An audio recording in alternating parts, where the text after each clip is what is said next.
নমস্কার, আমি বন্দনা। আমার কিচেনে আপনাদের সবাইকে স্বাগত জানাই। আবারও এসে হাজির হয়েছি আমের জেলি চাটনির একটি রেসিপি নিয়ে। দেখে নেওয়া যাক আজকের এই রেসিপিটি। আজকের রেসিপি আমের জেলি চাটনি। জেলি চাটনি তৈরি করার জন্য এখানে আমি 8 পিস কাঁচা আম নিয়েছি। খোসা ছাড়িয়ে আম আমি ধুয়ে নিয়েছি। এবার টুকরো করে কেটে নেব। দিয়ে দিলাম শুকনো লঙ্কা আর দিয়ে দেব 5 ফোড়ন।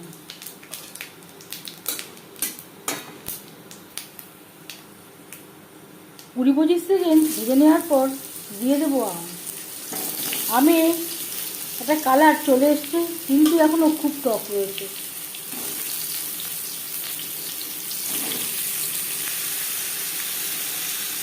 ফোড়নের সাথে 2-1 মিনিট নাড়াচাড়া করে নেওয়ার পর দিয়ে দেবো হলুদের গুঁড়ো, স্বাদ মতো লবণ।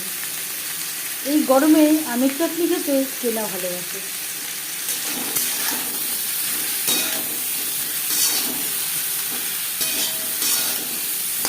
লবণ হলুদ দিয়ে 3-4 মিনিট আম ভেজে নেব। 4-5 মিনিট লবণ হলুদ দিয়ে আম ভেজে নেওয়ার পর দিয়ে দেবো জল। জল কতটা অ্যাড করবেন সেটা সম্পূর্ণ নির্ভর করছে আপনার উপর।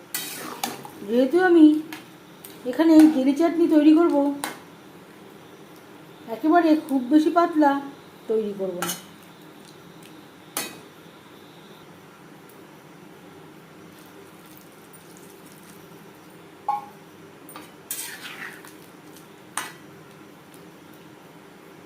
ফুটে ওঠা পর্যন্ত অপেক্ষা করব।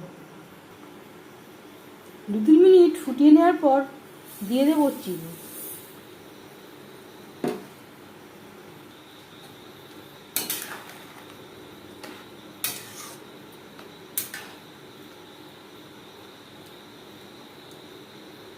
একটু কড়া মিষ্টি না হলে আমের চাটনি খেতে ভালো লাগে না, আর এই আমে প্রচণ্ড টক।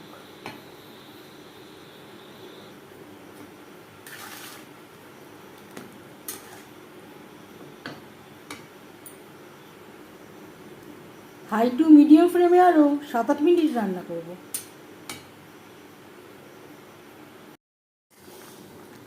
এভাবে জাল দিয়ে দিয়ে ঘন করে নেব। এখানে আমি অফ ক্যামেরায় আরেক বাটি চিনি অ্যাড করেছি।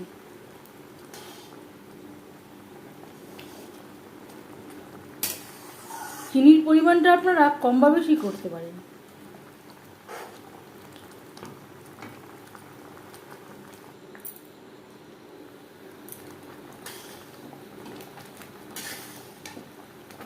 চিনি অ্যাড করার জন্য অনেকটাই পাতলা হয়ে গেছিলো, আবার জাল দিয়ে ঘন করে নিয়েছি। আপনারা চাইলে এই আমের টুকরোগুলো একেবারে ভেঙে ম্যাশ করে দিতে পারেন। আমি একেবারে ম্যাশ করে দিচ্ছি না। ঠান্ডা হলে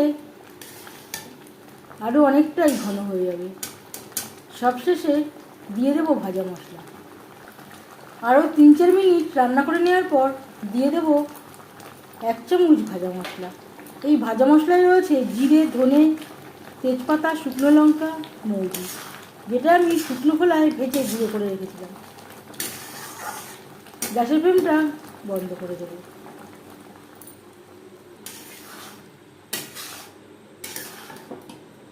এখন এর ঘনত্ব ঠিক এইরকম আছে।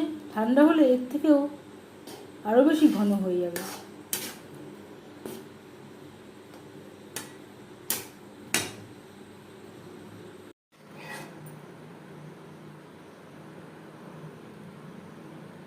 ঠান্ডা হওয়ার পর ঠিক এইরকম হয়েছে।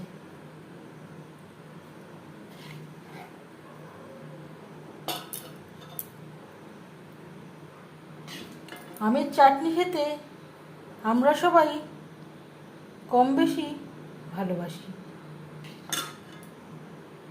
এই আমের জেলি চাটনি রেসিপিটি কেমন লাগলো অবশ্যই জানাবেন কমেন্টের মাধ্যমে। যদি এই রেসিপিটি ভালো লেগে থাকে লাইক করবেন, শেয়ার করবেন, সাবস্ক্রাইব করবেন আমার চ্যানেলটিকে, বেল আইকনটা প্রেস করে দেবেন। যখন আমি নতুন ভিডিও আপলোড করব তার নোটিফিকেশান সবার আগে আপনার কাছে পৌঁছে যাবে। আপনারা সবাই অনেক অনেক ভালো থাকবেন। এই ভিডিওটি দেখার জন্য ধন্যবাদ।